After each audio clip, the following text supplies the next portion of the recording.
He wanted her to smell exactly like his sister.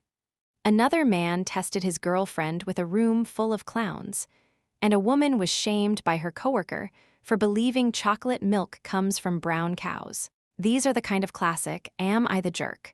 stories that make you go, huh, with more than a little WTF mixed in. But stick around, because stories 2 and 3 will make you question the fine line between being kind and being right. The answer isn't what you think. We are on a mission to build a community that isn't afraid of these messy conversations. We're aiming for our first 1,000 subscribers to prove these real-life stories matter. If you're one of us, hit subscribe now, and let's get into it.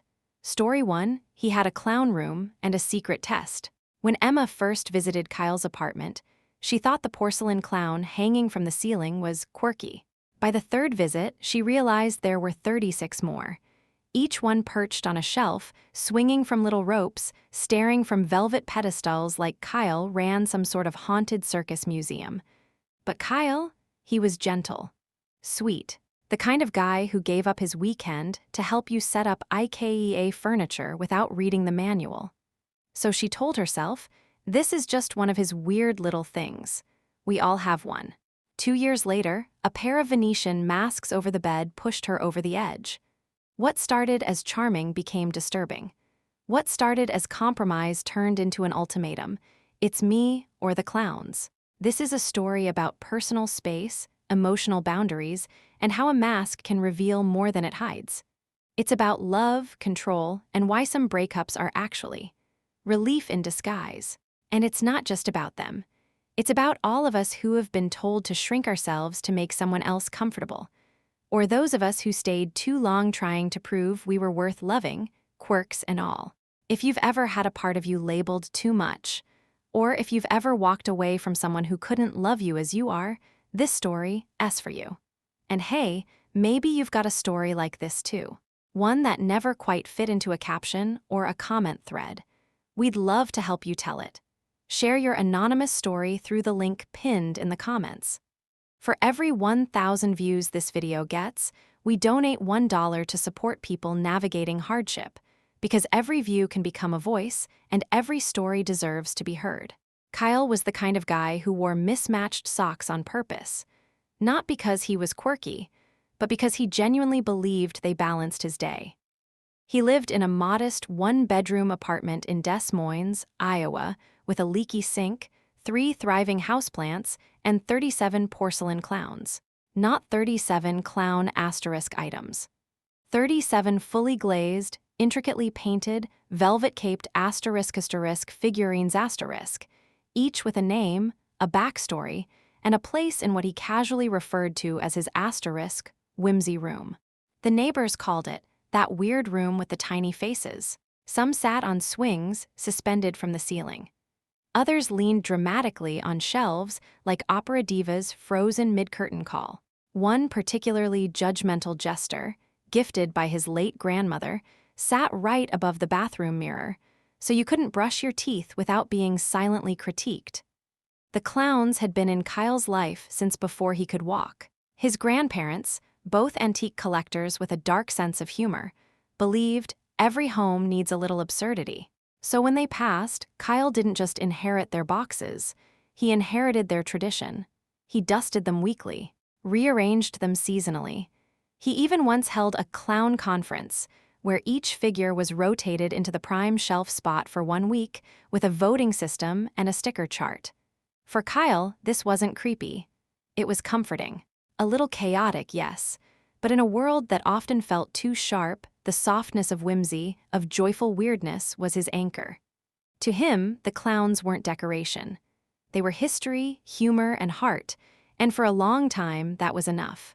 Until someone he cared about started seeing them, not as friends, but as a problem.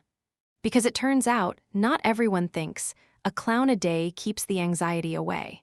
When Emma first met Kyle, she thought the clowns were quirky, not cute exactly, but endearingly odd, like dating a guy who owns too many board games or talks to squirrels in the park.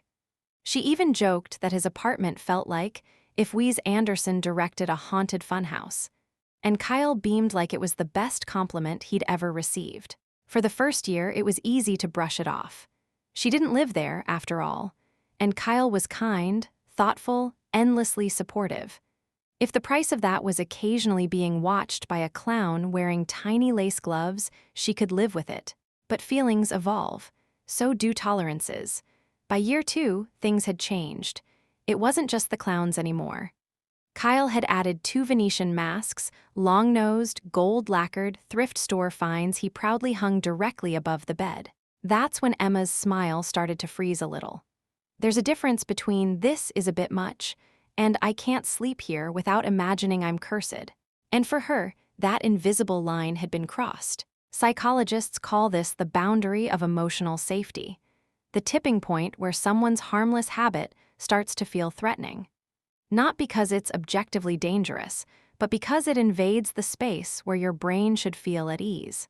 It's why a painting that once looked artistic now looks like it's staring at you.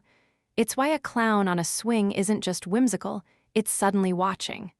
Emma didn't hate clowns, but she hated the feeling of waking up in the middle of the night and seeing hollow eyes stare back from the ceiling. There's a lesson here. What feels cozy to one person can feel claustrophobic to another. And love doesn't erase discomfort. It just delays the conversation. Emma was running out of delay.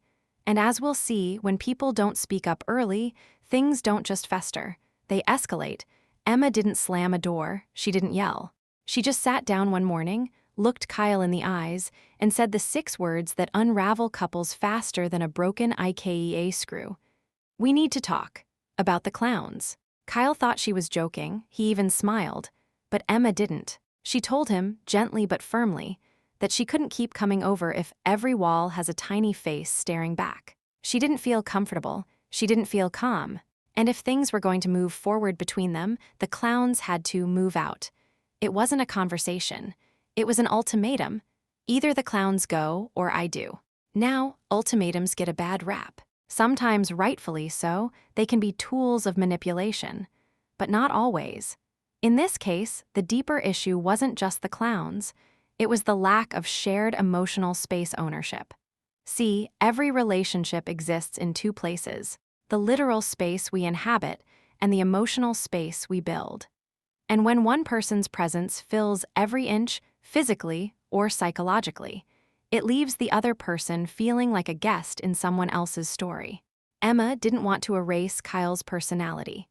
She just wanted to feel like she belonged somewhere in that apartment, somewhere not already claimed by vintage circus energy and papier-mâché side-eyes. This wasn't about porcelain. It was about proportion. And to Emma, the room had stopped being Kyle's quirk and started feeling like a fortress, one that didn't leave room for her toothbrush, let alone her sense of self. The problem? Kyle didn't see it that way. He heard her words, but what landed was, "I feel unsafe." It was, "change who you are or lose me." To him, it didn't feel like compromise. It felt like control. So he responded the only way he knew how. And the words he chose would turn a conversation into a confrontation. This was the part Kyle couldn't wrap his head around. A year ago, on their first Valentine's Day, Emma had given him a framed print of 2 clowns in love. One in a top hat, the other in a tutu, kissing under a moon made of sequins. She found it at a street fair, laughed, and said, "It's very you." He de-hung it proudly in the hallway. She'd even signed the back, "For my favorite weirdo." So when Emma said she hated clowns, Kyle didn't just feel hurt, he felt gaslit.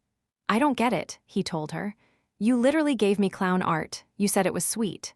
Emma sighed, then said something that surprised them both. "I didn't hate the clowns," she said.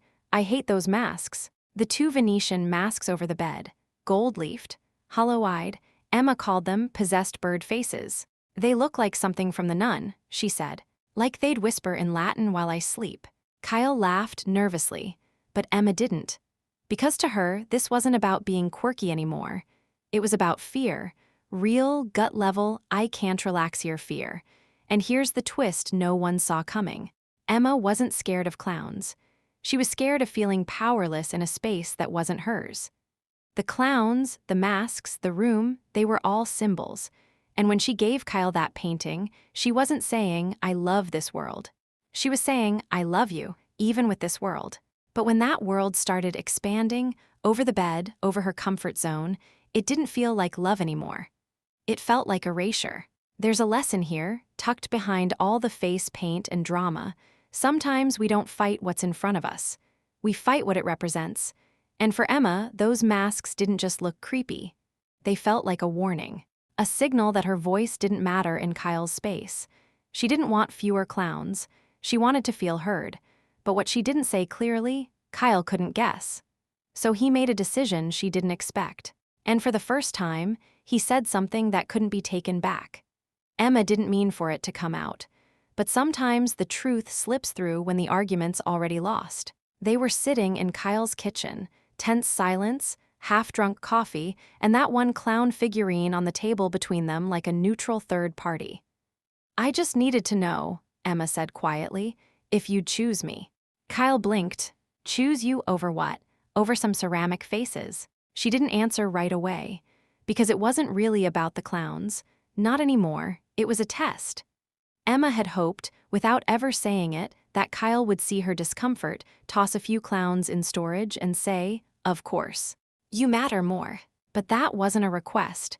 It was a setup, an unspoken dare, prove you love me by giving something up. And this is where things get complicated.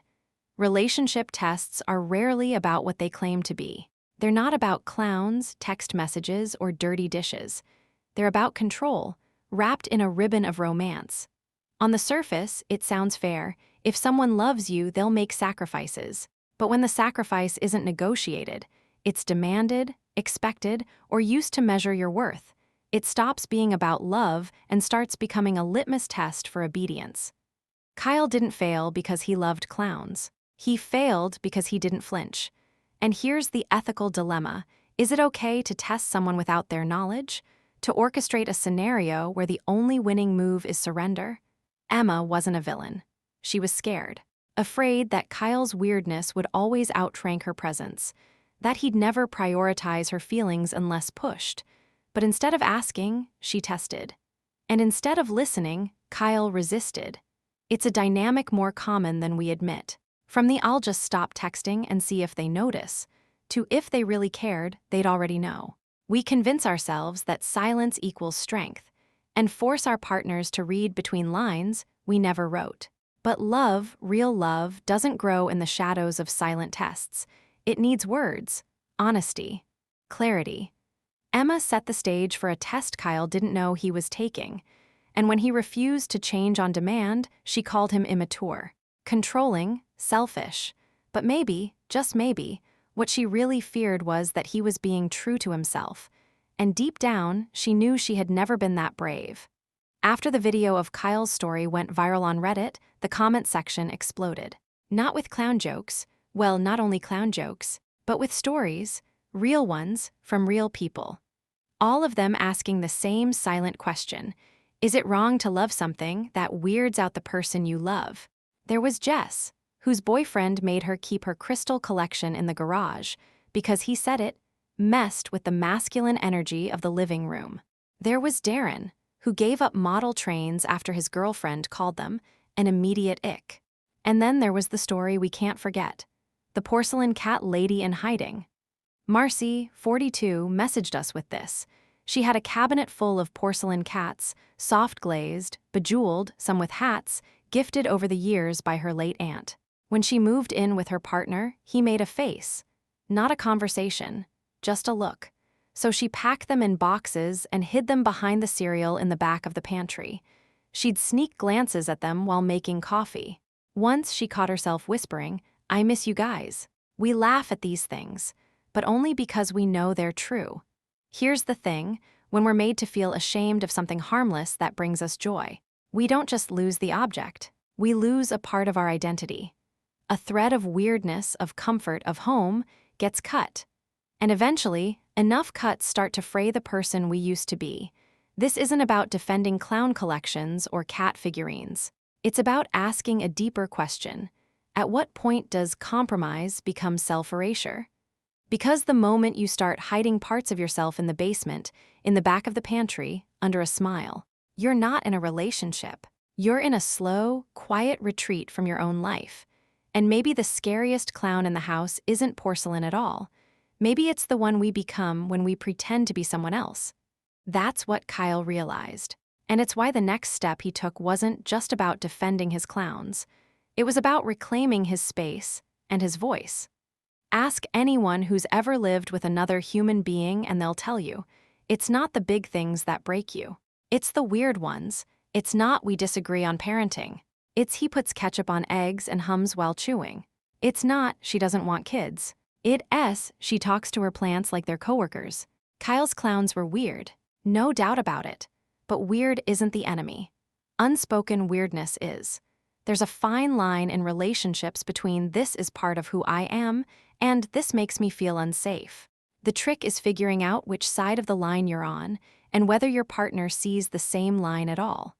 A Reddit commenter summed it up beautifully. I could live with the clowns, but if I ever date someone who collects samurai swords and calls them by name, I'm sleeping with one eye open. It's funny because it's true. We all have a threshold. One person's cozy quirk is another person's walking red flag. So how do couples survive that? The answer isn't to flatten each other out. It's to negotiate weird but harmless. A partner obsessed with watching surgery videos at 2 a.m. Maybe keep the headphones in. A wall of anime body pillows. Maybe rotate the display. The key is conversation, honest, kind, and early. Because the worst fights aren't about the thing. They're about the fact that the thing was never discussed. In Kyle and Emma's case, it was never really about clowns. It was about not knowing how to say, I love you, but this part of your world scares me. And not knowing how to respond with, I love you, and this part of my world matters to me. There's no universal chart for what's too weird. But there is a universal truth. If you can't live with their weird, you probably can't live with them. Kyle was ready to share his space. He wasn't ready to erase it. And when Emma pushed, he finally pushed back. In a way that made their quiet tension very, very loud. Emma didn't expect it to blow up. She'd read the post, Kyle's post, in silence. Scrolled through hundreds of comments. Some made her laugh. Some stung, but the one that hit hardest, she doesn't hate clowns. She hates not being in control. Reddit wasn't kind. She was painted as the villain. The one who couldn't accept her partner's harmless joy. The one who gave ultimatums disguised as love. So Emma did something rare in stories like this. She called. She didn't yell. She didn't defend. She just said, I'm sorry. I thought I was asking for balance, but I think I was asking for power. Kyle listened. And for a second, just a second, it felt like maybe this was the start of a second chapter. But Kyle had already turned the page. He told her calmly, I loved you, but I didn't love who I had to be to stay with you. I'd rather be alone with my clowns than with someone who makes me hide them. Emma cried. He didn't, because for the first time in 2 years, he felt like the main character in his own space. That weekend, Kyle bought 6 new clown figurines. He gave them names like Closure and Boundary Bob.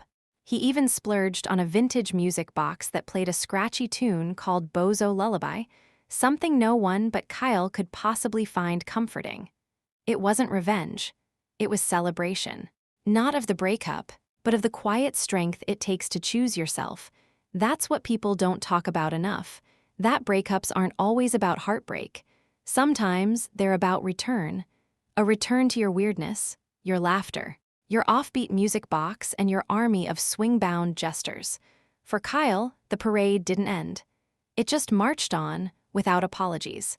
And somewhere between figurine 38 and 39, he realized being loved is wonderful, but being understood, that's the real magic trick. Maybe, in the end, it wasn't the clowns that broke them. It was the masks. Not just the Venetian ones, hung above the bed like some gothic carnival watching over their sleep, but the invisible ones they both wore, every day, just to make the relationship feel okay. Emma wore the mask of cool girlfriend, the one who laughs off things that make her uncomfortable, the one who buys clown prints to prove she's unbothered, the one who says I'm fine when her chest is tight and her voice is gone.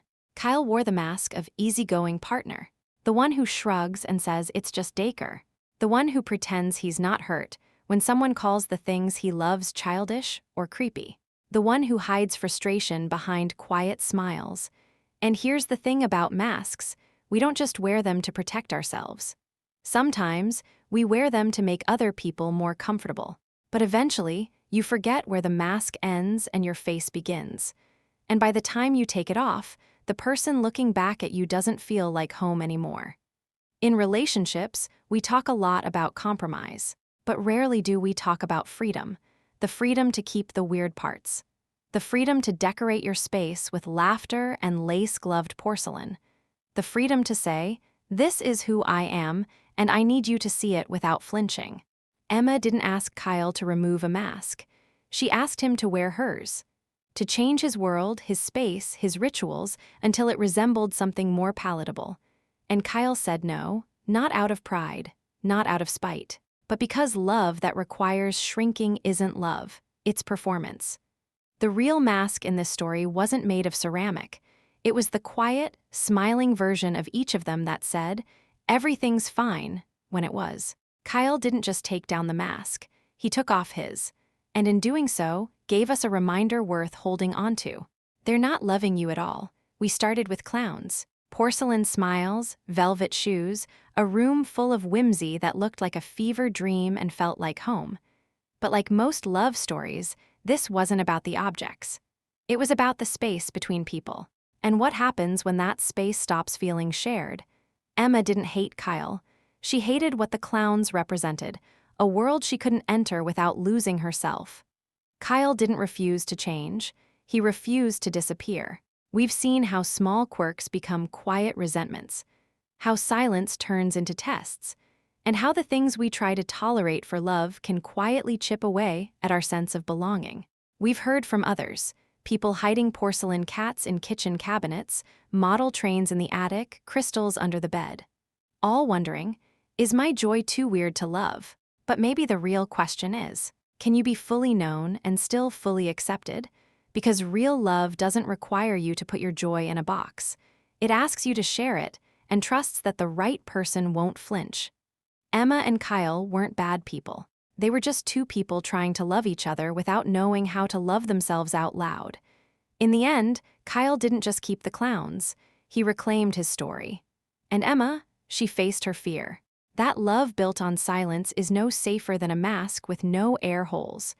Some people hide behind masks. Others collect them. Either way, it's not love if you can't breathe under it. If you've ever hidden a piece of yourself to keep someone around, this story is for you. And if you have a story, one that's messy, funny, painful, or just too weird for words, we want to hear it. Share it anonymously through the link pinned in the comments. Every 1,000 views helps us donate $1 to charities supporting people rediscovering their voice after silence. Because your weird deserves witnesses. And your truth might be exactly what someone else needs to hear. We'll see you in the next story. Story 2, She Smelled Like His Sister. Alex thought he was being thoughtful. 2 identical bottles of perfume, one for his girlfriend Jess, one for his sister Molly, same scent, same brand, same gold ribbon tied around the top. It made perfect sense in his head. Molly had worn that perfume for years, floral, light, a little mysterious. Jess had complimented it once at dinner. So, in true efficiency mode logic, Alex thought, boom, 2 birds, 1 great-smelling stone. What he didn't expect was for Jess to open the box, spritz it once, inhale deeply, and then say, "So you want me to smell like Molly now?" And just like that, his perfectly wrapped gesture detonated. This is a story about scent, but not just the kind you buy. It's about memory, identity, and how something as invisible as fragrance can leave a mark you can't wash off. We're going to talk about why smell is the most emotional of all the senses, how gift-giving goes hilariously wrong when it's too logical, why men are terrified of picking the wrong present, and what happens when the people you love have overlapping roles and overlapping aromas. You'll meet people who have had to hide their collections, cancel anniversaries, and explain why buying Pikachu sandwich makers is apparently not romantic. And of course, there's a plot twist. Because Molly, she's not just the sister. She's the origin story of that scent. But in the end, this isn't just about gifts or smells or family awkwardness. It's about learning that the best gifts aren't about impressing someone. They're about seeing them. Alex is a planner. He's the kind of guy who alphabetizes his spice rack, keeps his socks in color-coded bins, and sets reminders for other people's birthdays a full week in advance, just in case. So when February rolled around, and both his girlfriend Jess and his sister Molly had back-to-back birthdays, he thought, efficiency, thoughtfulness, synergy. He remembered that one dinner in December. Molly had hugged Jess. Jess had said, "You always smell amazing." And Molly had replied, "It's this perfume. I've worn it forever." Boom. Alex took mental notes, clicked a few buttons online, and 2 gift boxes arrived. Same perfume, same wrapping, same handwritten card that said, "To my favorite girl." Yes, both cards said that. It made perfect sense to him. 1 scent, 2 women he loved. Done. What he didn't see coming was Jess's face when she unwrapped her gift. At first, a smile, then a pause, then sniff, blink, squint. "Wait, isn't this what your sister wears?" Alex, already proud of his own cleverness, nodded. "Exactly. You said you liked it, remember?" Jess looked at him like he'd just handed her a toothbrush with his ex's name engraved on it. "Do you want me to smell like Molly now?" That's the moment it hit him. The spreadsheet logic had crashed into emotional reality. See, gifts aren't just about items. They're about association. And smell. That's the most emotional sense of all. He thought he was being thoughtful. What she felt was interchangeable. We've all made this mistake in some form, using practicality where personalization was needed. Giving a smart gift that completely misses the emotional mark.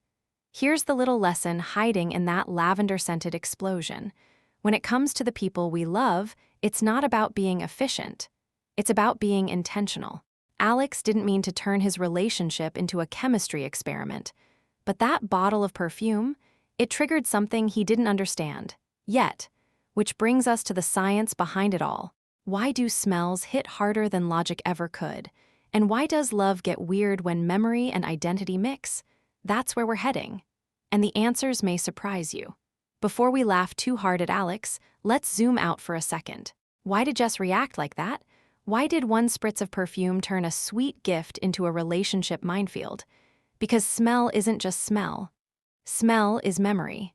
Neuroscience backs it up. Of all 5 senses, scent has the fastest and most direct pathway to the brain's emotional center. Specifically, the olfactory bulb, the part that processes smell, is directly wired to the amygdala and hippocampus, which handle emotion and memory. In other words, smell doesn't go through logic, it goes straight to feeling. You don't smell cinnamon and think cinnamon. You smell cinnamon and suddenly you're 6 years old. It's Saturday, and your grandma's kitchen smells like safety and burnt toast. So when Jess caught a whiff of Molly's signature scent, her brain didn't file it under floral. It filed it under Molly. Family, non-romantic. Absolutely not the same vibe I want to have in bed. No wonder she recoiled. Trying to be intimate with someone who smells like your partner's sister isn't just awkward, it's neurologically disorienting. Real people have shared this exact confusion. A Reddit user once wrote, "My boyfriend used the same soap my dad did. Took me 3 weeks to figure out why I couldn't relax around him." Another, "My ex wore the same cologne as my high school math teacher. I broke up with him after a month. It felt like dating algebra." These aren't overreactions. They're neuroassociations.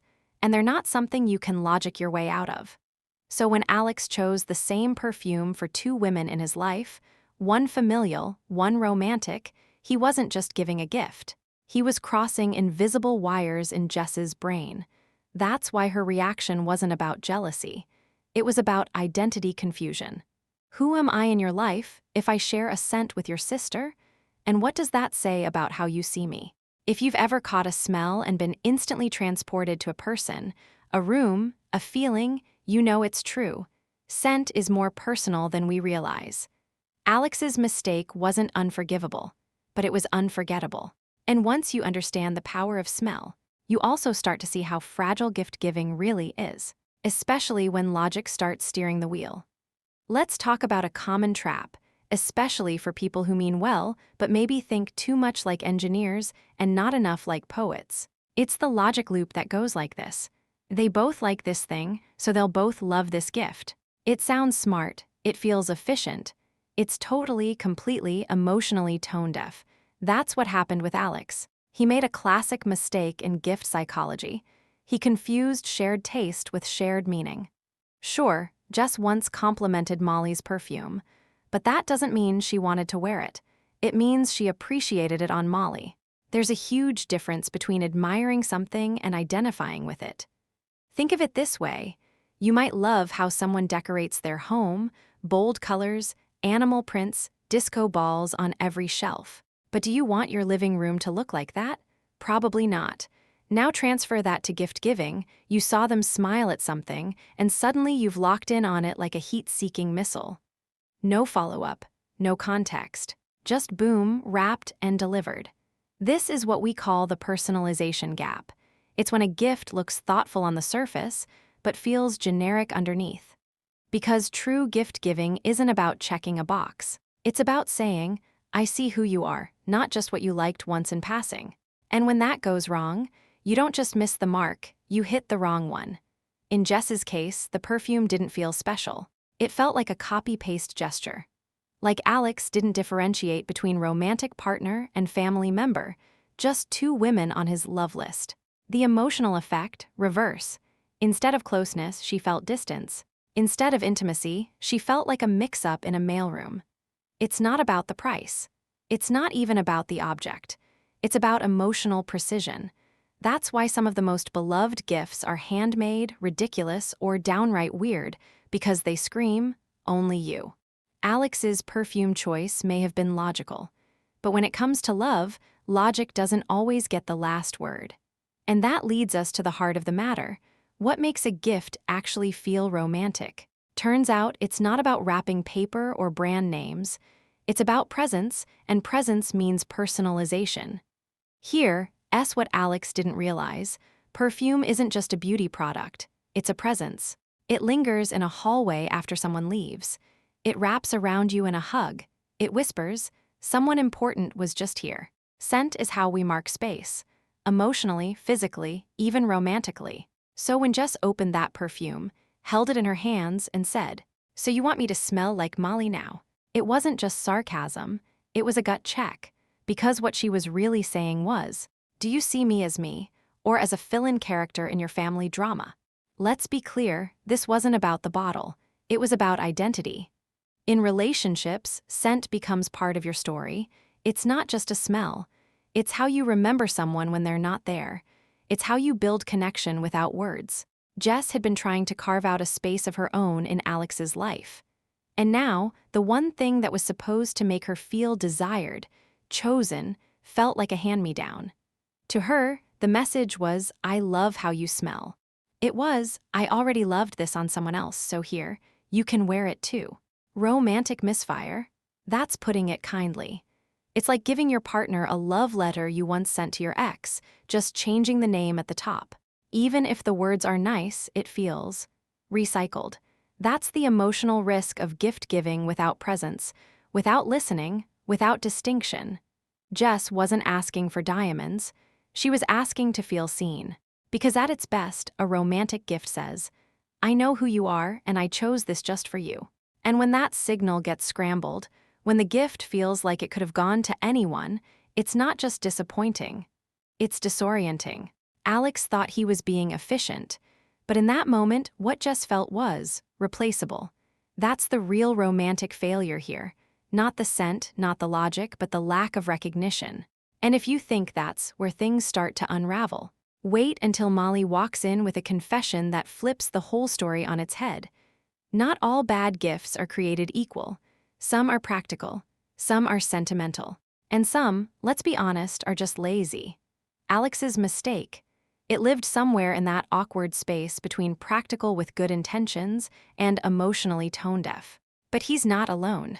Gift giving is one of those weird emotional minefields where even smart people trip hard, because what we give is often based on how we see the world, not how the other person feels seen.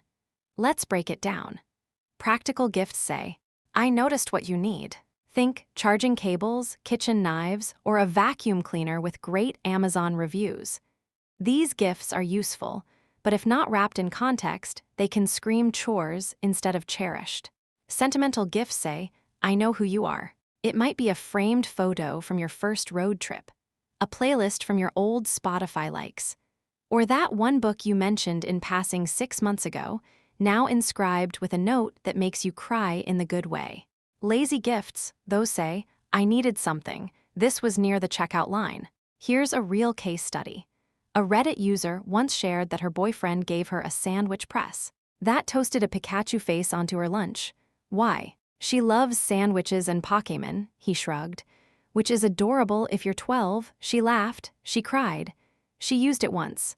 But deep down, she said it felt like a gift about her interests, not for her. Because even novelty gifts, even silly ones, work best when they tie back to shared memories, not just surface-level traits. So what makes a gift actually stick? It's not the price tag. It's not the Pinterest wrapping. It's not even how long you searched. It's the emotional fingerprint. That little whisper inside the gift that says, "Only you, no one else." Jess didn't want a designer perfume. She wanted a moment that said, "I know you're not like anyone else in my life." Alex wanted to be thoughtful, but he skipped the step where thoughtfulness turns into specificity. And that's the invisible line between, "Wow, thank you," and "Wait, what does this mean?" Of course, not all gifting failures are fatal. But when they start stacking up, they can tell a much bigger story about how we relate, how we notice, and what we assume. And in Alex's case, that story is about to take a turn. Because just when things seem like they can't get more awkward, Molly drops a truth bomb that shifts everything Jess thought she knew. Let's talk about the pressure. Not just to give, but to magically know what the right gift is without asking. And if you're a guy, that pressure is dialed up to 11. There's an unspoken social script that says, a man in love should just know. Know her favorite scent. Know her favorite flower, movie, snack, dream vacation, childhood trauma, preferred water temperature. All without ever checking her Pinterest board or, heaven forbid, asking. And when he gets it wrong, it's not just, "Oops, you picked the wrong gift." It becomes, "Do you even know me? Is this what you think of me? Are we even in the same relationship?" That's a lot of emotional weight for a candle or a coffee mug to carry. This is what psychologists call symbolic meaning attribution, where a gift isn't just a thing, but a test of emotional accuracy. And studies show men are more likely to associate gift-giving with performance and anxiety, while women associate it with emotion and connection, which means Alex probably wasn't just picking perfume. He was trying to win invisible points on a scoreboard he couldn't see, and he definitely didn't get the rulebook. One study from Stanford found that men often avoid asking about gift preferences because they believe it will spoil the surprise. But in reality, asking shows care. Not asking often shows a very expensive return policy. Here's the trap. Men are taught that guessing right equals romantic genius, but guessing wrong equals proof you're emotionally clueless. So many end up in this paralyzed middle ground. Do too much, and it's trying too hard. Do too little, and it's you don't care. Guess, and you might accidentally make your girlfriend smell like your sister. The truth, there's no shame in asking. There's no weakness in curiosity. Want to give a great gift? Try listening when they talk about what made them feel seen. Try noticing what they smile at when they think you're not watching. Or here's a radical idea. Ask directly, with love, with openness, with zero shame, because bad gifts don't mean bad love, but refusing to learn from them, that's where the love starts to unravel. And speaking of unraveling, that's exactly what Jess is about to do when she finds out the scent she thought was a one-time accident was actually a signature, just when things couldn't get more awkward between Alex and Jess, when the perfume had already morphed from a gift into a full-blown identity crisis. Molly, sweet, well-meaning Molly, dropped the bomb. They're at brunch. Tense silence, lukewarm pancakes. Jess is twirling her fork like she's trying to hypnotize herself into disappearing. Molly, oblivious, picks up the perfume bottle Jess left on the table and goes, "Oh, you got this too. That's actually my signature scent. I've worn it for 10 years. 10 years you could feel the air snap." Jess blinked, once, twice, then quietly excused herself. No drama, no tears, just gone. Because now it wasn't just a gift gone wrong, it was a realization. This wasn't about me at all. To Jess, it felt like she was walking through someone else's sent memory. She had unknowingly been cast in a role someone else had already filled, not just emotionally, but olfactorily. And Alex, he just sat there, stunned, holding a bottle of Chanel like it was a live grenade. Later that night, he texted Jess, then called, then emailed, no response. So he did something surprisingly mature. He didn't buy her flowers, he didn't send a long paragraph of excuses. He went to his dresser, picked up his own cologne, the one he'd worn since high school, and dropped it in the trash. Not because it smelled bad, because he realized, scent tells a story. And maybe, just maybe, it was time to stop living in one written 10 years ago. The perfume wasn't the problem. It was what it represented. An emotional copy-paste job, a failure to distinguish memory from presence, and a total blind spot in how we make people feel seen versus recycled. For Alex, the plot twist wasn't just about losing Jess.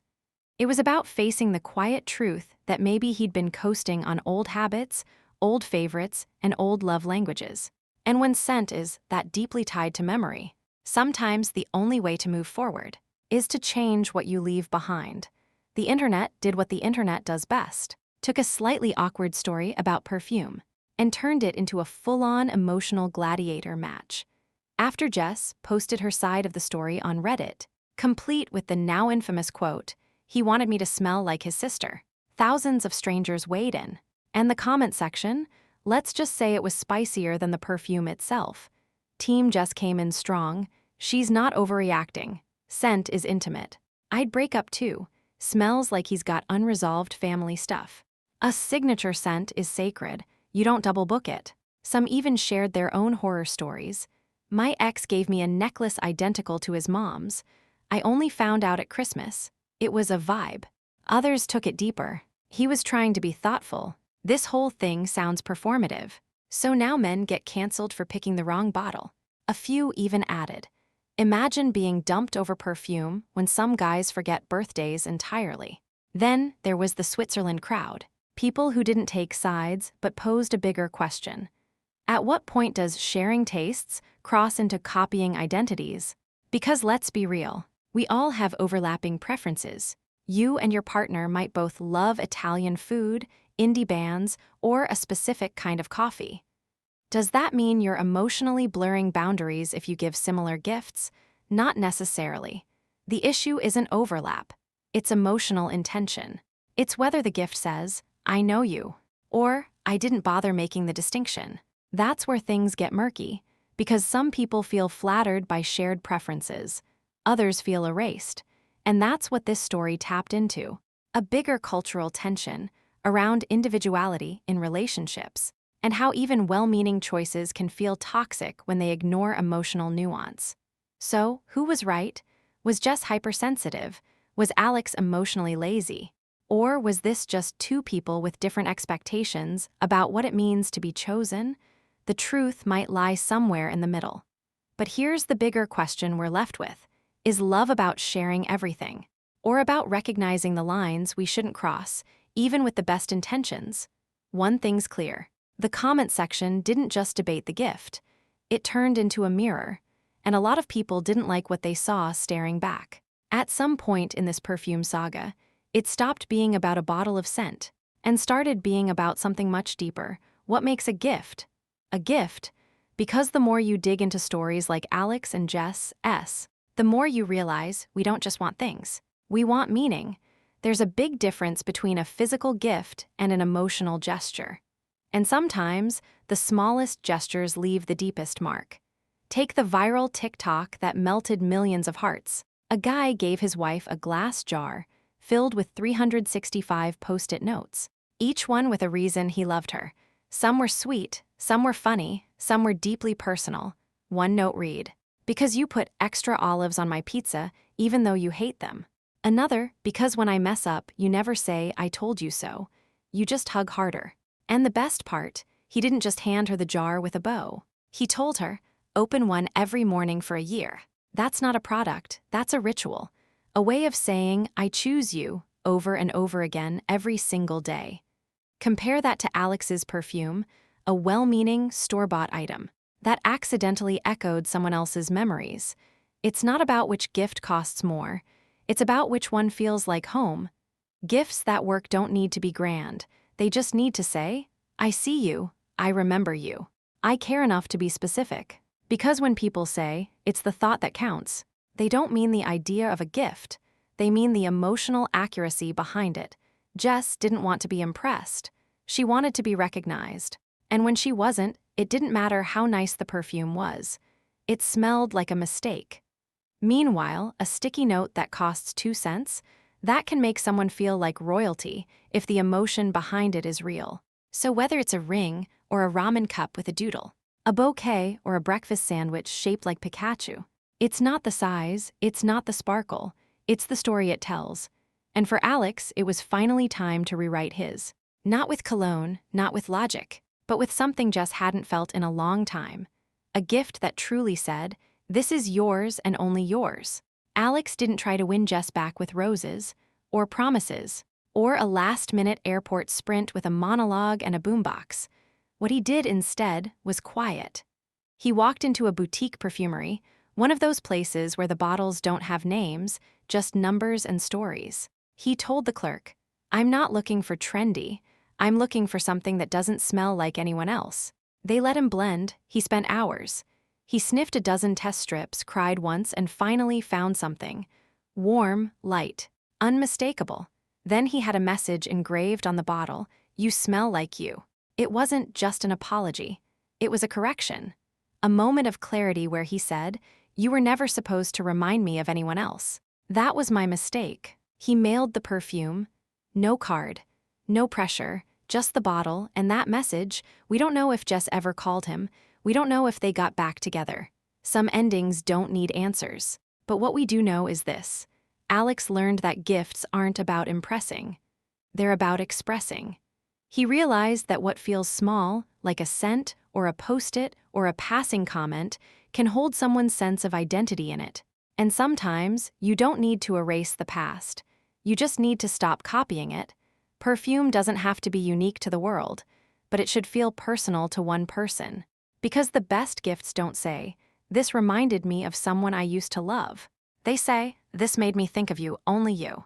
If you've ever been on either side of this story, the overthinker, the overfeeler, the undergifter, the misunderstood, you're not alone. And if your heart has ever been crushed by a cologne, a candle, or a coffee mug that didn't land the way you meant it to, just know you get better at this. We all do. Because love, like scent, lingers, and when it's right, it smells like home. Story 3. She believed chocolate milk comes from brown cows. Some workplace dramas involve stolen lunches. Others, belief systems, about cows. Jordan wasn't trying to start a philosophical debate during his shift at the grocery store in Minneapolis. He just wanted to make it to lunch without mopping up a juice spill or explaining why someone couldn't return a half-eaten rotisserie chicken. Then came Chloe. Bright smile, polite chatter, and a statement so confident it deserved its own headline. Chocolate milk comes from brown cows. Jordan blinked, smiled, gave a small, confused chuckle. That moment, tiny, innocent, seemingly forgettable, set off a chain of events that would end in HR meetings, Reddit wars, emotional backstories, and a viral office nickname he still can't live down. This video is about that story, but more than that. It's about the fine line between being smart and being kind, between correcting someone and connecting with them, between being right and being human. Over the next hour, we'll follow a trail that begins with a bottle of chocolate milk and takes us through questions we don't ask enough. How wrong is too wrong to ignore? When does teaching turn into teasing? Why do some people snap over things that seem, on the surface, so small? We'll break down real comments, viral reactions, and that one unforgettable moment when Chloe stormed out with a tear in her eye and a whisper of, I thought you were different. By the end, you might not look at chocolate milk the same way again. And maybe, just maybe, you'll pause the next time someone says something absurd and ask yourself, do I want to be right or do I want to be kind? Jordan didn't think his Tuesday morning shift at Green Sprout Market would become a viral anecdote. At most, He expected a broken pickle jar, a toddler meltdown in aisle 5, and a solid 20 minutes reorganizing bananas that had been lovingly bruised by indecisive customers. Instead, he got Chloe. Chloe was new, fresh out of undergrad, with a cheerful energy and the kind of optimism that makes even bagging groceries look like performance art. They were stocking the dairy section when she looked up from a crate of milk cartons and said it, casually, confidently, like she was sharing a fun fact from National Geographic. "Did you know chocolate milk comes from brown cows?" Jordan paused, not because he was confused, but because he wasn't sure if she was serious.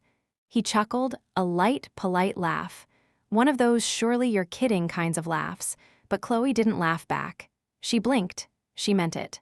Now Jordan wasn't just holding a gallon of skim. He was holding back a wave of disbelief, amusement, and the intense internal monologue of, "Do I correct her? Do I make a joke? Do I walk away?" He chose the middle ground. A chuckle, a raised brow, a gentle, "Wait, really?" And that's when it happened. Chloe's face stiffened. The air between them shifted. She looked at Jordan like he had just mocked her core belief system, and in a way, maybe he had. What started as a dairy discussion turned into the opening scene of a very awkward workplace sitcom. Because Chloe didn't just believe in the brown cow theory. She stood by it. Jordan wasn't trying to make anyone feel stupid. He just didn't know how to navigate that moment. And honestly, how many of us would? It sounds ridiculous. But here's the thing. A 2017 study found that 7% of American adults actually believe chocolate milk comes from brown cows. That's over 16 million people. That's more than the population of Pennsylvania. So maybe Chloe wasn't the only one. She was just the one who said it out loud. And Jordan, he was the guy who laughed at the wrong time, in front of the wrong person, and learned that in the workplace. What sounds like small talk can turn into a surprisingly big deal. The question is, what do you do after someone storms off mid-shift because you chuckled at their cow-based dairy theology? That's where the real trouble began. And Jordan, he wasn't ready for what came next. At first, Jordan thought Chloe was just misinformed, but the longer he stood there, milk in hand, silent stretching, he realized she wasn't joking. She genuinely, deeply believed that chocolate milk came from brown cows, and that's when it hit him. How many people actually believe that? Turns out, quite a few. In 2017, the Innovation Center for U.S. Dairy ran a survey and found that 7% of American adults think chocolate milk comes from brown cows. That's not a typo. That's over 16 million people, enough to fill every stadium in the NFL twice. It sounds absurd, sure, but is it dangerous? Harmful? Not really. It's what you might call a harmless misconception. A belief that's wrong, but soft around the edges. Like thinking Mount Rushmore is natural, or that bats are blind, or that the Great Wall of China is visible from space. It's not. In fact, everyone carries a few of these around. Jordan once thought baby carrots were a special type of carrot until someone showed him a YouTube video of industrial carrot cutters. His uncle swore, for decades, that if you swallowed gum, it stayed in your body for 7 years. And Chloe, well, she just assigned dairy flavors to livestock like it was a Pokémon evolution. The point is, we all believe odd things sometimes. Not because we're unintelligent, but because nobody fact-checks everything. And when a belief isn't challenged, especially when it's not hurting anyone, it just lingers. So Jordan found himself asking, is it worth correcting someone? If the thing they believe isn't dangerous, just weird. He didn't have long to ponder it, because the next day he decided to teach, with milk, not malice, and that's when things really spiraled. Jordan had a plan, a simple one that, in his head, felt like the gentlest, kindest way to nudge Chloe toward reality, without sounding like a know-it-all. He brought in a bottle of white milk, a bottle of chocolate syrup, and a reusable mason jar, because he's a Minneapolis local and, well, eco-conscious habits die hard. During their shared shift break, he set it up casually in the break room. "Hey, Chloe," he said, friendly as ever. "I figured I'd show you how my mom used to make chocolate milk." He squeezed in the syrup, gave it a few slow stirs, and handed it over like it was no big deal. Chloe took a sip. She smiled. She said, "Wow, this tastes really good." Then she paused, her face dropped. And she asked slowly, "Wait, so this isn't from?" Jordan didn't even get to answer. She stood up, grabbed her bag, and left. 10 minutes later, their manager told him Chloe had texted saying she was going home early. She felt, quote, personally attacked and humiliated. Jordan was stunned. There were no jokes, no mocking, just milk and syrup and a soft-spoken demo. But what he didn't realize is that proving someone wrong, even gently, can still feel like an ambush if they weren't ready for it. Because here's the tricky thing about truth. It's not just what you say, it's how it lands. Jordan thought he was sharing knowledge. Chloe felt like she was being cornered. And in that moment, the problem wasn't milk. It was meaning. He had challenged her belief in front of herself. And even though it was private, even though it was small, it didn't feel harmless to her. That's the day Jordan learned a hard truth about soft corrections. Even the friendliest facts can bruise an unready ego.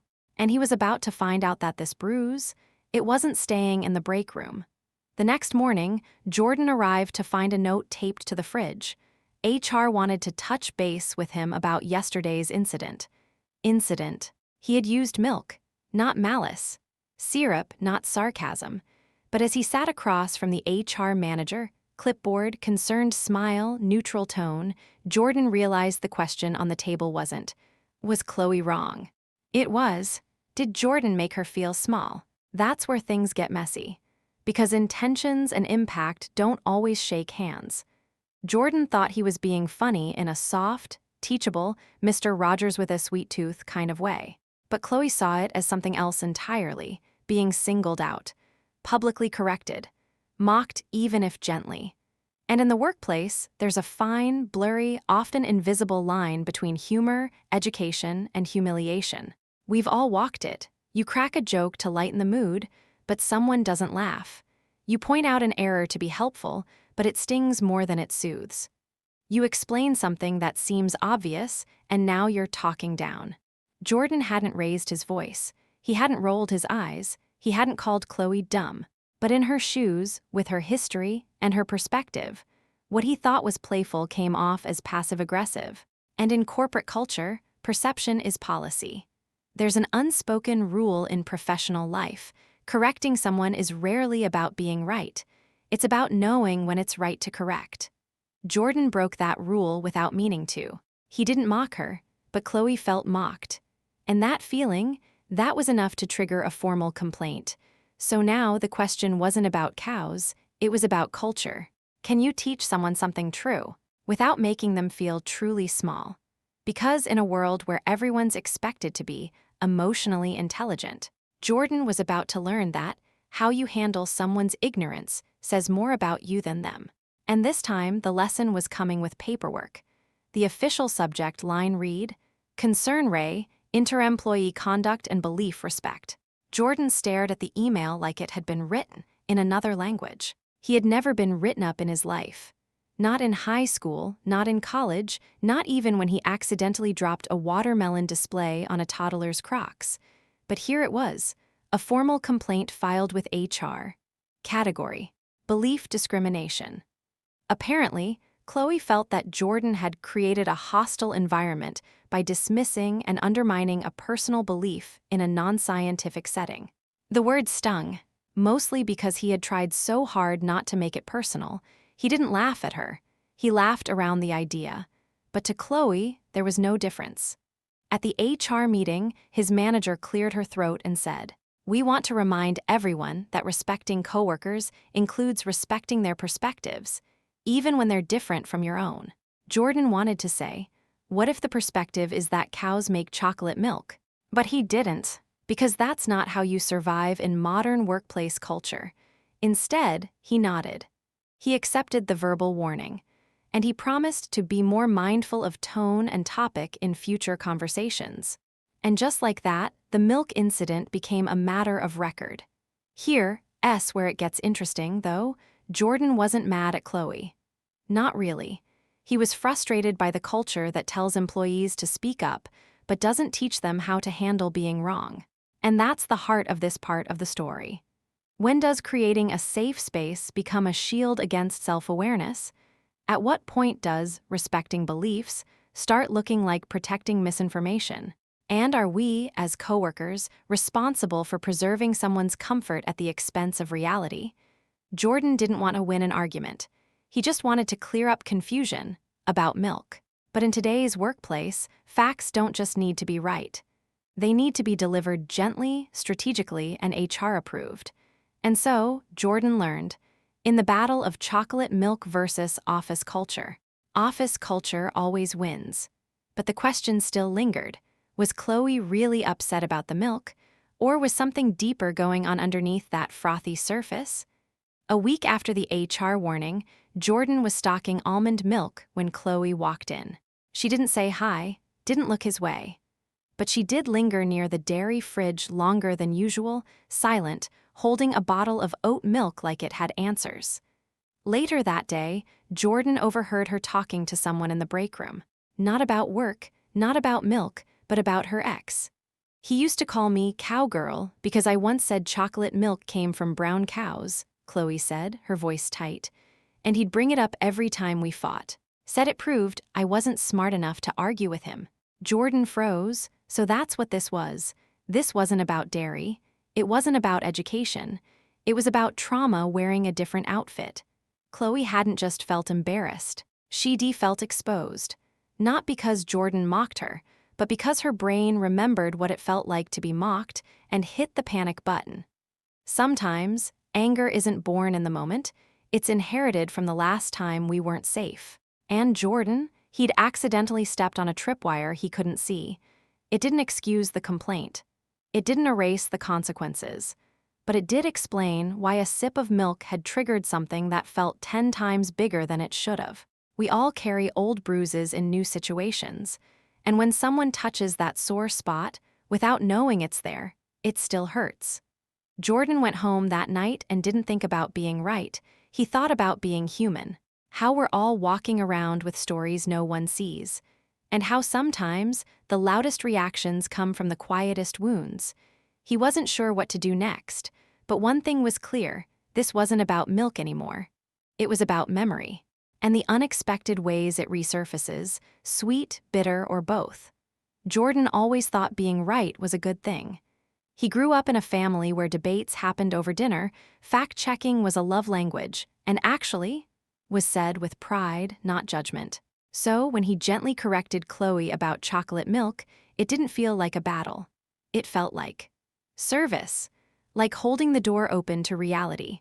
But now, sitting at home with a stale sandwich and a formal warning in his file, Jordan had to ask himself, what's the cost of being right when someone else isn't ready to hear it? It's a question that hits harder than most people admit. Because correcting someone feels satisfying. You feel helpful, smart, maybe even noble.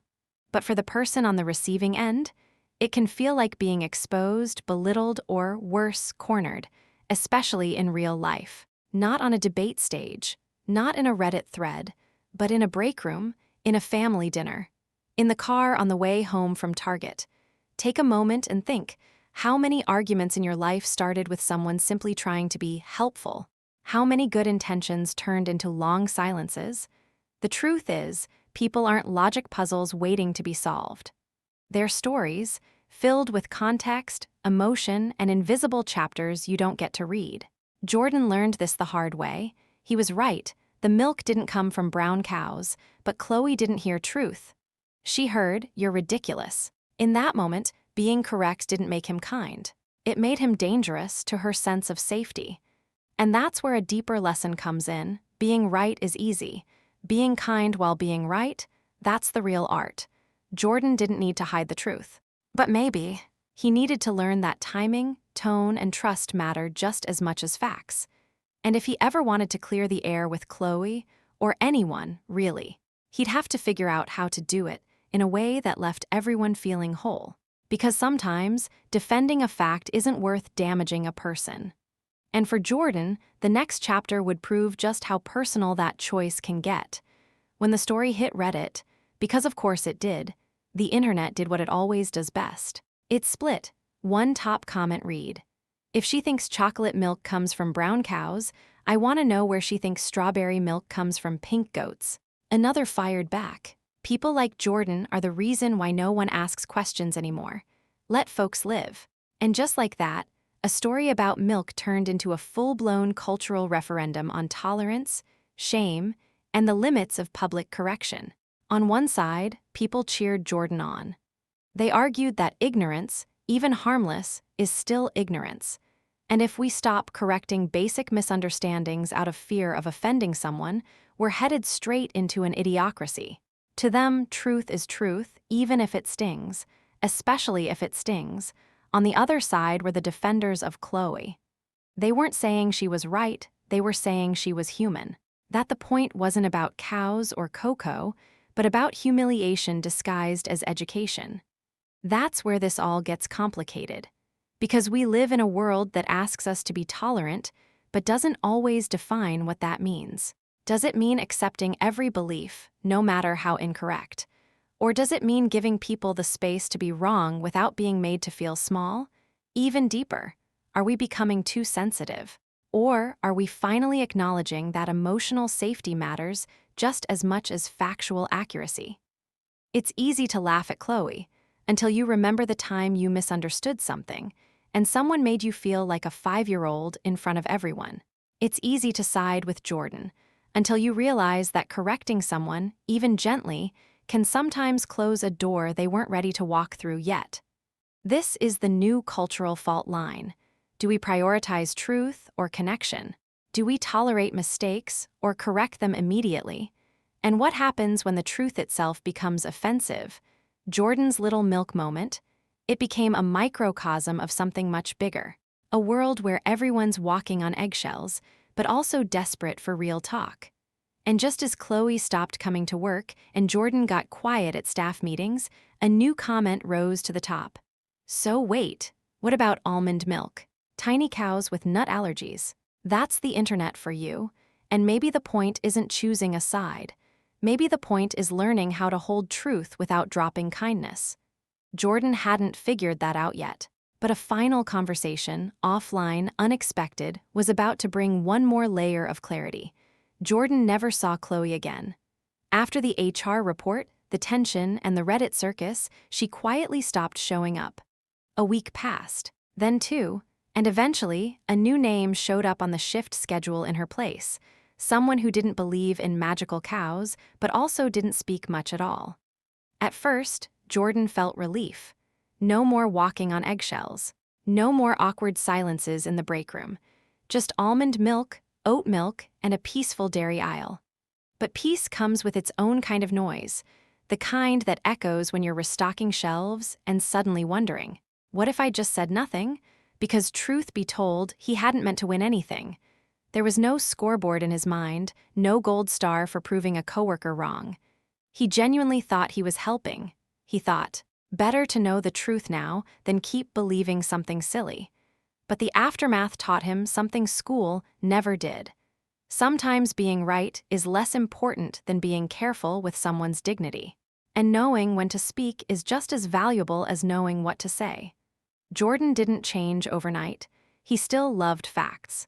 He still rolled his eyes at internet conspiracies and double-checked Wikipedia entries for fun. But he started to ask himself one small question before speaking up. Am I correcting to connect or to control? Because that's what it comes down to, right? Trust. Not just trusting someone to get it right, but trusting them enough to grow at their own pace. Trusting that silence isn't always passive, it can be respectful. Trusting that sometimes, the most powerful thing you can do is let the moment pass without commentary. Chloe didn't come back. She may have left angry. She may have left hurt. But Jordan hoped, quietly, deeply, that wherever she was, she'd met someone who let her believe strange things without making her feel small. Or better yet, someone who helped her understand the truth. Gently. And maybe one day, if she ever laughs about brown cows at a dinner party, it won't feel like shame. It'll just feel like being human. One more sip remained in this story, and with it, a lesson for all of us. Some stories don't end with fireworks. They end with an empty break room, a carton of milk that no one drinks anymore, and a silence that says, "I wish I'd handled that better." Jordan never set out to embarrass Chloe. Chloe never intended to report Jordan. And neither of them imagined that a passing joke about cows could become a mirror, reflecting everything we don't say about truth, pride, and the very fragile line between teaching and teasing. We saw how a single sentence can trip a wire from someone's past. How a harmless correction can feel like public humiliation when layered over old wounds. We saw how online debates can amplify what real conversations silence, and how workplaces aren't just where we earn money, but where we carry our personal histories, too. And Jordan, he learned that facts matter, sure. But what matters even more is when and how you share them, because being smart without being kind is like pouring chocolate syrup on a wound. Sticky, messy, and no one wants to be near it. So here's what we leave you with. Some people believe in magic cows. Some people believe intelligence is about always proving you're right. But both beliefs fall apart if you forget this simple truth. Kindness isn't the opposite of knowledge, it's what makes knowledge worth sharing. And if you've ever been Chloe, hurt for not knowing, laughed at instead of listened to, or if you've been Jordan, trying to help but accidentally hurting, you're not alone. We all mess it up sometimes, but we can choose to do better. Story 4, you're 28, you'll never make it. CHUY letter 1 EC3. NTH letter 1 EC3 to letter 1 EB. Cow CHUY letter 1 EC7, NB letter 1 E1N, Guy B letter 1 ECF. VI letter 1 EC7, C Theodistroke, U letter 1 ED5, INGH letter 1 EC1, DI letter 1 EC5, and high. What's the price of a dream? Not the dollar amount. Not the tuition, the open mic tabs, or the Uber rides to a half-empty bar on a Tuesday night. I'm talking about the real cost. The awkward silence at dinner when your partner says, "So, how's the comedy thing?"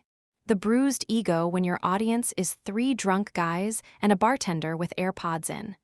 The pit in your stomach when someone you love looks you in the eye and says, "You're 28, you'll never make it." This is the story of Talia and Marcus. She quit her stable sales job to chase stand-up comedy in Chicago. He worked 14-hour shifts as an engineer to cover the bills. They made a deal, 1 year of support. But when love meets logistics, even the most generous promises come with fine print. This is not a story about who's right. It's about how hard it is to stay kind when the dreamer in your life feels more like a roommate with expensive hobbies. It's about resentment that sneaks in quietly between unpaid gigs and unpaid rent. And it's about the kind of breakup that doesn't come from betrayal, but from exhaustion. Over the next hour, we'll break it down. Why emotional support without boundaries backfires. Why artists need structure, not just inspiration. Why just trust me isn't a business plan. And how a relationship without honest timelines turns even passion into pressure. And maybe, just maybe, you'll recognize a little bit of yourself in this story. Maybe you've been the dreamer. Maybe you've been the one paying the rent. Or maybe, like most of us, you've been both, and it broke your heart either way. If you've ever had to choose between love and self-respect, between hope and hard truth, this story is for you. And if you've got a story of your own, messy, real, unfinished, we want to hear it. Use the pinned link in the comments to share anonymously. For every 1,000 views, we'll donate $1 to help folks chasing dreams in hard times, whether it's a comedy career, a clean slate, or just the courage to try again. Because your story might be the one that reminds someone else, you're not too old, you're not too late, and you're definitely not alone. 1. The comedian dream. Talia was 28, freshly unemployed by choice, and absolutely certain she was meant to make people laugh for a living. Not just her friends, not just at brunch, not just with her TikToks that got a solid 34 views, real stand-up. On stage, microphone in hand. Spotlight, the whole dream.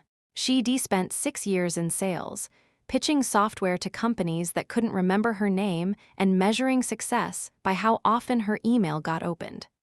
One day, somewhere between a quarterly target and a soggy desk sandwich, she thought, "Is this really it?" She quit the following week. Enter Marcus, 31, a structural engineer with a back that cracked every time he stood up.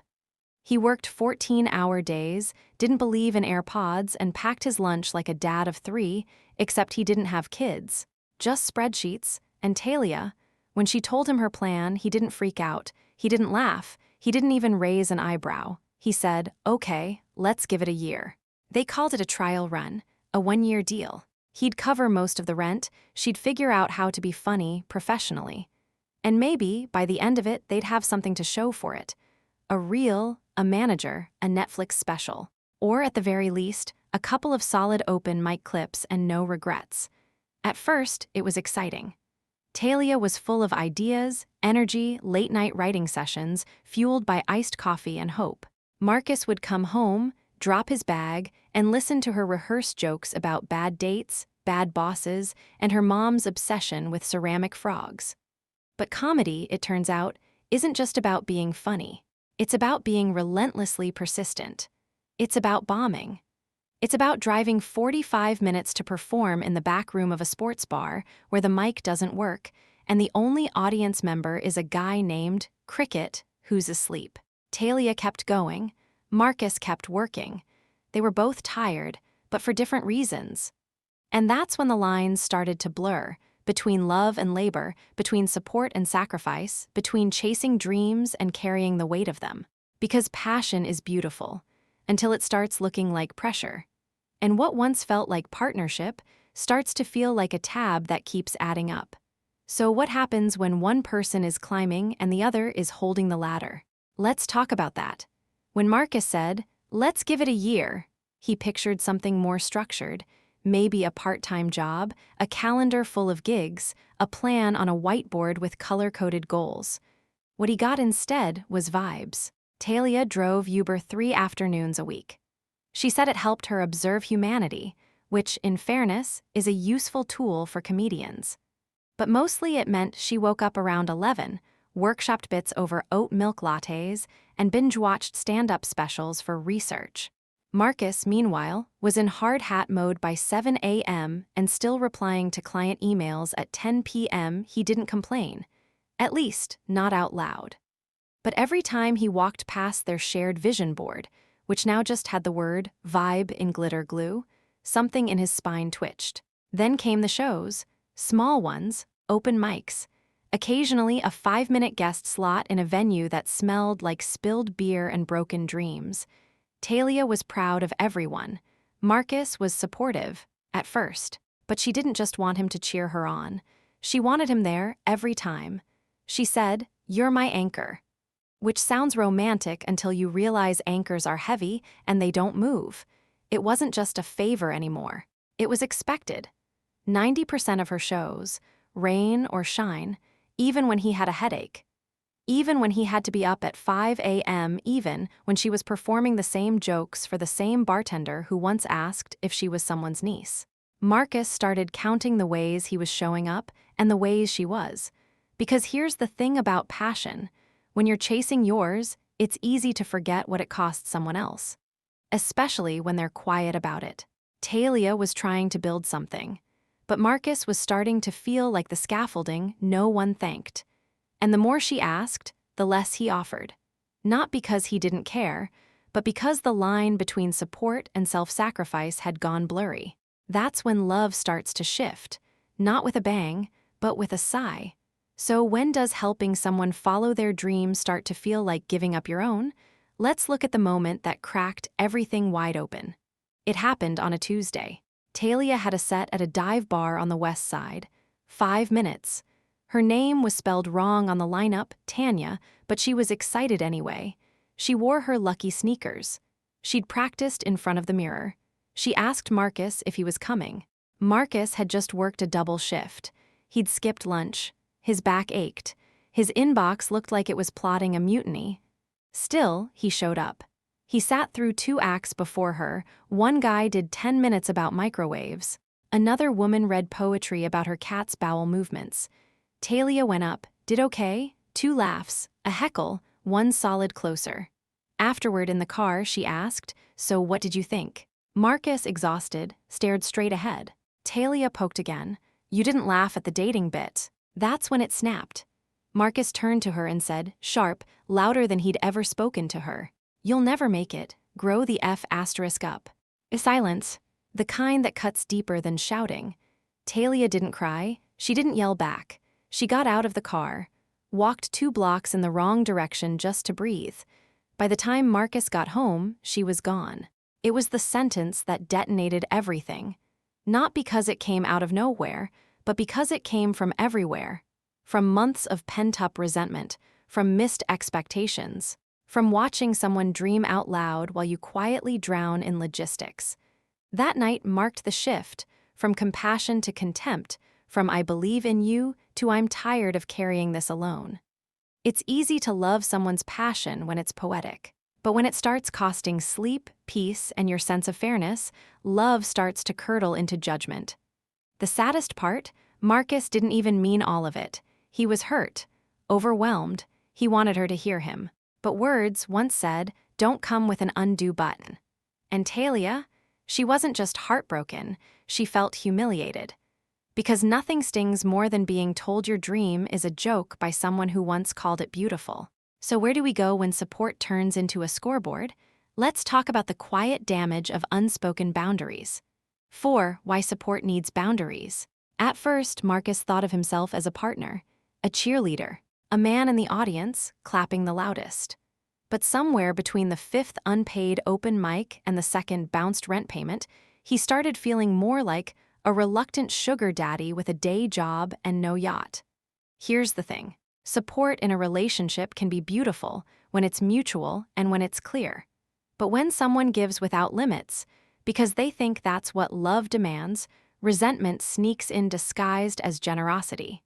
Marcus never set boundaries. He never said, "I'll help you for 6 months, but then we need a plan." He never said, "I love you, but I also need to feel like a teammate, not a one-man Patreon." He kept smiling, nodding, paying, and slowly boiling inside. Talia, on the other hand, thought his silence meant agreement. She mistook quiet strain for unconditional belief.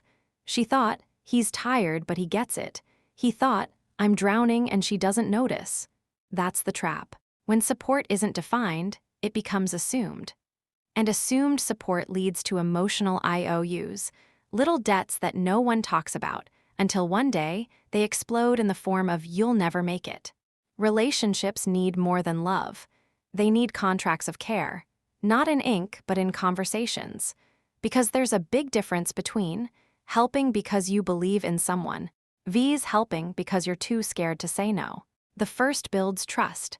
The second breeds bitterness. And when one person is dreaming while the other is budgeting alone at 2 a.m., it's no longer a partnership. It's an emotional subsidy with interest. So what happens when creative dreams crash into practical realities? We'll meet someone who's lived that dual life, between the stage and the side hustle. You know those movies where someone grabs a mic, tells one killer joke, and boom, they're on a Netflix special by Friday. Yeah, real life doesn't work like that. Stand-up comedy in America isn't just about being funny. It's about surviving. It's open mics at midnight, bad lighting, drunk crowds, zero pay, and still showing up the next night. It's laughing at your own rent notice because the landlord doesn't find exposure very funny. We spoke with Jamie Lynn, a Chicago comic who's been grinding for 8 years. By day, she waits tables. By night, she hits the mic. And in between, she films TikToks in her bathroom, praying the algorithm has mercy.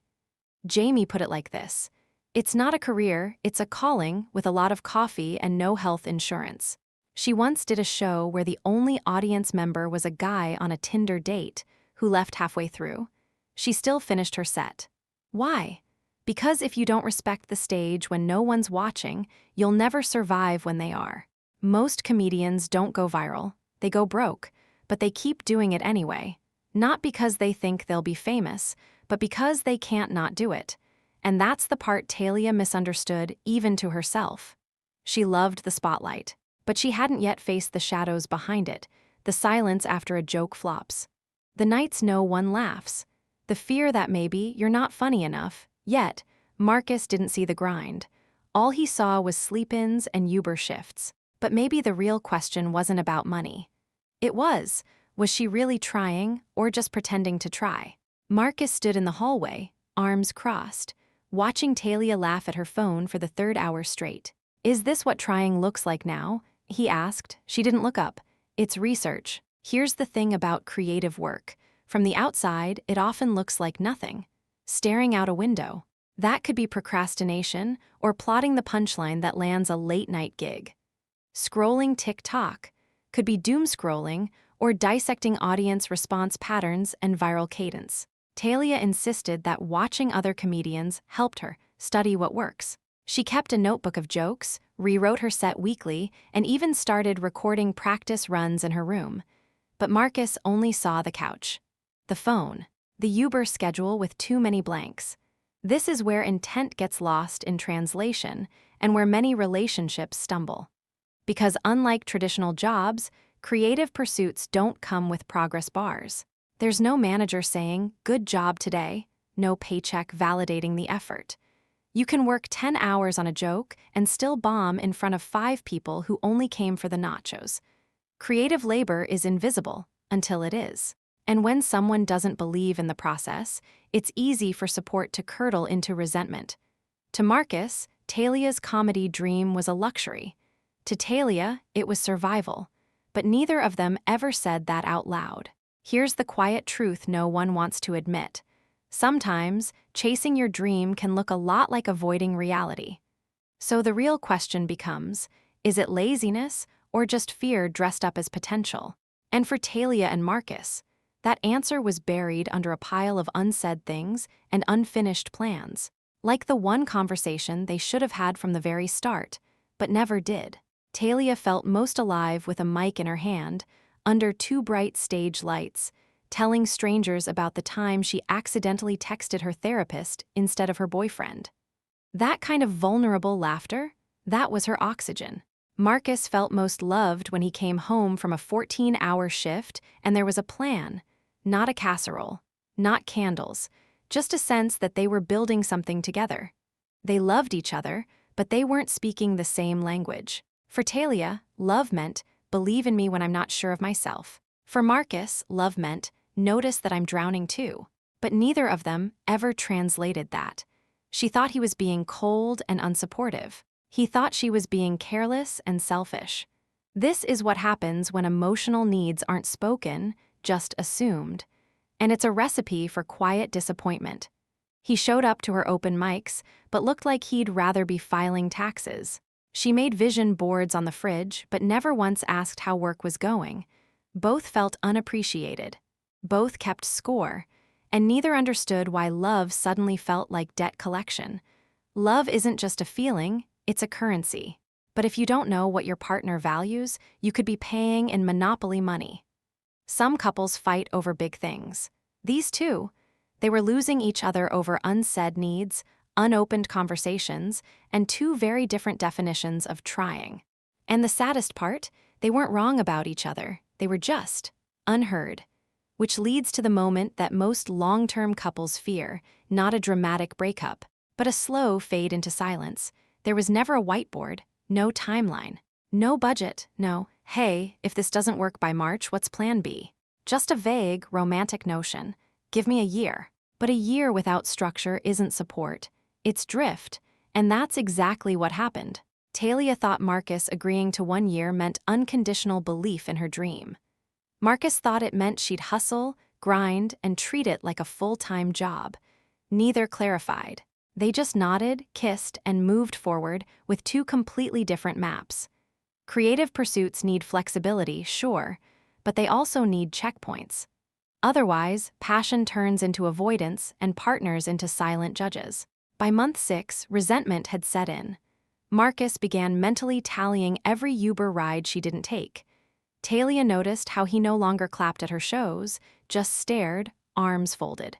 What they missed wasn't love. It was a shared definition of progress. Was success getting booked in a real comedy club, making money, going viral, feeling fulfilled? No one said, so disappointment filled in the blanks. Relationships aren't startups, but they still need roadmaps.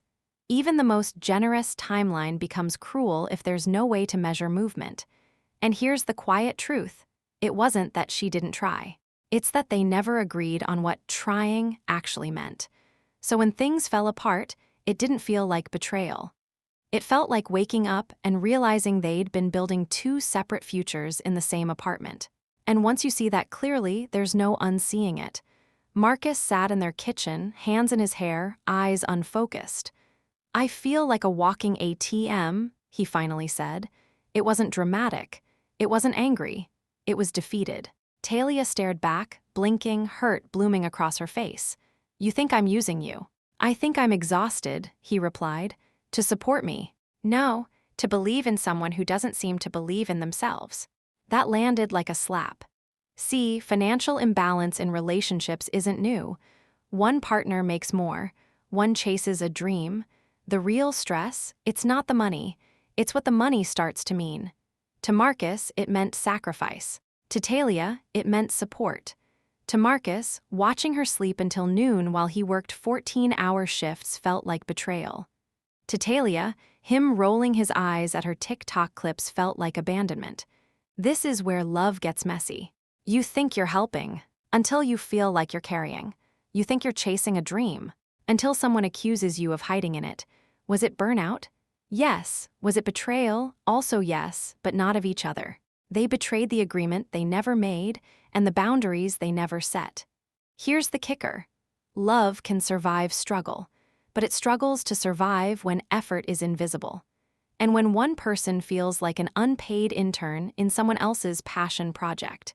Love starts to feel transactional, and that's when even the purest support starts to rot at the edges. Stand-up comedy is brutal. You get up there, spotlight blinding, heart pounding, and hope someone laughs before you break. But here's what no one tells you. The hardest gig isn't the one on stage. It's the one at home, supporting someone who isn't honest with themselves. Talia had the courage to walk away from a stable job and chase a wild dream. Marcus had the patience until he didn't. They both meant well. They just didn't mean the same thing. He thought love meant showing up with rent, groceries, and silence. She thought love meant showing up with jokes and hope. And in between, neither said what they really needed. Not until it was too late. So, we've walked through a room of clowns, a bottle of perfume, a glass of chocolate milk, and a dream on a comedy stage. The common thread in all these stories isn't about who was right or who was wrong. It was the massive, silent gap between intention and impact, between the gift we mean to give and the wound someone else receives.